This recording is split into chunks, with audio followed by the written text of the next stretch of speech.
The UFC returned home to the T-Mobile Arena in Las Vegas, Nevada for UFC 303. Regardless of all the hits it took along the way, the UFC 303 event that did go down was worth the time, particularly the main event between Alex Pereira and Yuri Prochazka. After the first Pereira versus Prochazka fight, it felt like there were still questions about the matchup. The stoppage was a touch earlier and Prochazka found some good success before getting knocked down. There was reason to book them a second time and intrigue surrounding the potential rivalry. All that intrigue was thrown out the window. From the first bell, Pereira was pretty much untouchable. He seemed to vividly recall his previous experience with Prochazka, and none of the former champion's feints or tricky setups led to any real success. Instead, it was Pereira who adapted successfully, adding an ultra-stiff body jab into his attack alongside the usual left hook and low kicks. It halted Prochazka's blitzes and left him even more stranded at range. Prochazka couldn't get anything going, and it's not unusual to see him lose a first round, but it's shocking to see him rendered so offensively useless.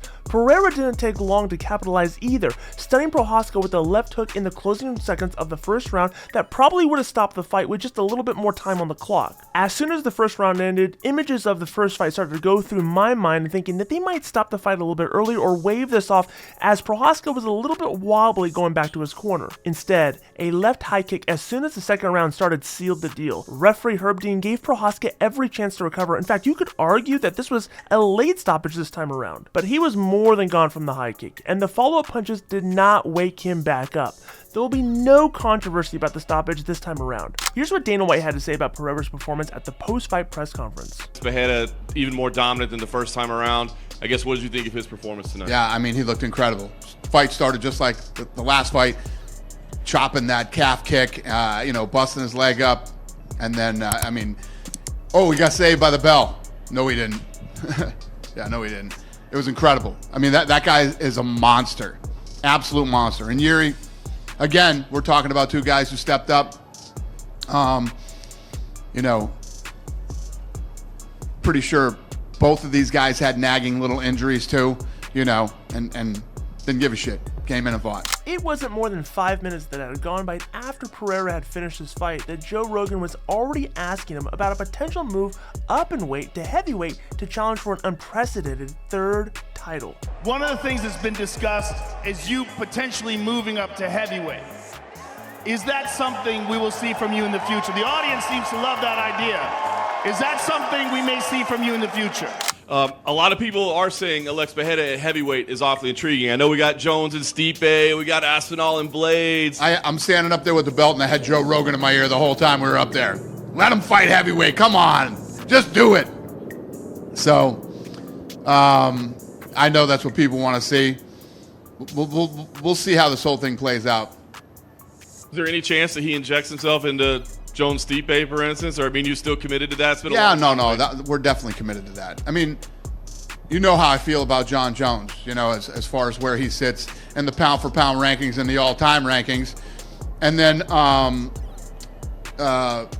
Stipe is, looked at as greatest heavyweight of all time. So they deserve that fight. You could. Who wouldn't want to see the fight? They're great fights.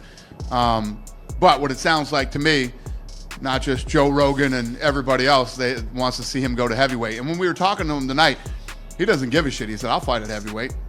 I'll fight wherever you want, whenever you want. He's ready to turn around and wants to fight again right away. So he's that guy. He's a savage, man. The guy's an absolute stud.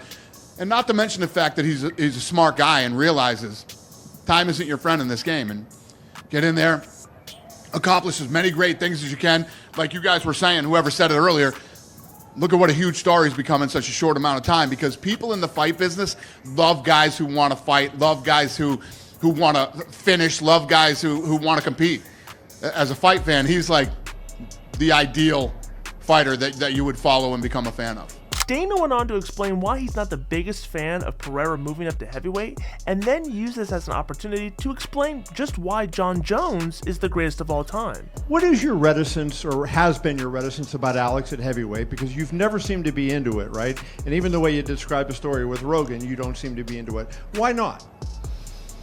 It's not that I'm not into it. The guy was a middleweight, then moves up to light heavyweight. He's had a couple fights there, defended his title, but it's not like this guy's been in the division for 2 years and, He ran through everybody that's in the division. It's like, come on, what's next? At least let him move to heavyweight.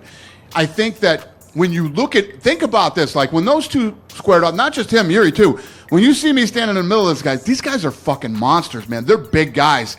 Imagine that they were both middleweights at one time. It's insane. But they look good at light heavyweight.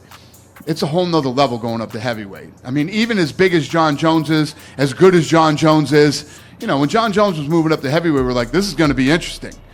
It wasn't.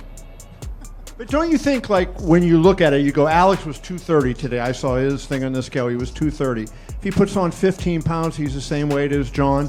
And you're talking about perhaps the greatest single accomplishment in combat sports history, right? You know, doing what Alex would do if he does that. And, you know, you normally embrace those kind of big historic things. And this one you don't seem to have that same fervor for. Not true. If he cleaned out a division and we were like, there's literally nobody left for this guy to fight. And he's 37. If he wants to move up to heavyweight, that's not the case. And when you think about, you said he was 230 today, right? Chuck and Forrest Griffin used to walk around at 230, and they would cut down to 205. That's not big. Some of these heavyweights are, you know, 265. They're cutting to 265. It's just a whole nother level. I mean, that's why I think this is the problem with the conversation that we're having here, and why people aren't giving John Jones the respect for pound. This fucking guy destroyed the best heavyweight in the division. Easily made it look like nothing. John Jones is the pound for pound best fighter in the world and the greatest fighter fucking ever. Period. Now, I know over the last couple of weeks, Dana White has used every open microphone and every camera that will point at him as an opportunity to tell the world how great John Jones is. But I want to bring this back to Pereira. Interesting enough, one of Pereira's coaches mentioned how their strategy changed just before the fight, just by watching Pereira warm up in his locker room. I'm hearing rumors that you guys saw something in the warm-up videos that got posted on Instagram right before the fight. Yeah, man, be careful what you post before your fight, all right? We were browsing on Instagram, I was just sitting down there, and I saw somebody posted a video of us dancing on the warm-up and Giri getting ready, and the way that he was doing what he assumed was the correct block for the calf kicks was wrong, and I showed that to Alex, and I said, let me see the video again. He goes, when he's doing this, he's putting his hands down. I'm going to kick this guy in the head again. With 5 fights in the last year and a half, Alex explained what's next for him. Nice. Last thing for me, I know it's pretty clear that you'll fight anybody on the roster, but if Dana and Hunter came to you and said, man, you've done so much, you tell us, what do you want next? It's your choice. What's the name that you tell them? Pô, a gente sabe que você já fez de tudo já, mas se chegasse o Dana e o Hunter para você e falava, pô, o que você quer fazer? Se fosse por você, você faria o quê? Bom, agora eu vou dar uma descansada, né? Quero lutar esse ano ainda, não sei quando. Agora é isso, descansar um pouco, né? Vocês viram aí como foi muito corrido, uma grande responsabilidade. Descansar um pouco e voltar forte.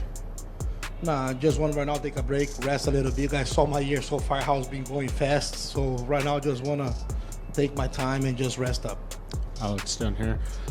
What does a break look like for you? How long is that? O que tempo significa para você? Quanto tempo é isso aí? Não sei não. Difícil responder. Vocês viram aí, né?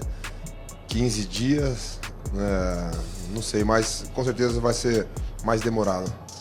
Well, I don't know, maybe you guys saw 2 weeks, but this time it's going to be a little longer. He may not get the extended break that he's looking for, and immediately he was asked about the next potential fight coming down the roster at 205. The only person in the top 5 of light heavyweight who you haven't already beaten or isn't coming off a loss is Magomed Ankalaev, who's unbeaten in his past 12 fights. Do you feel like he deserves a shot at the title?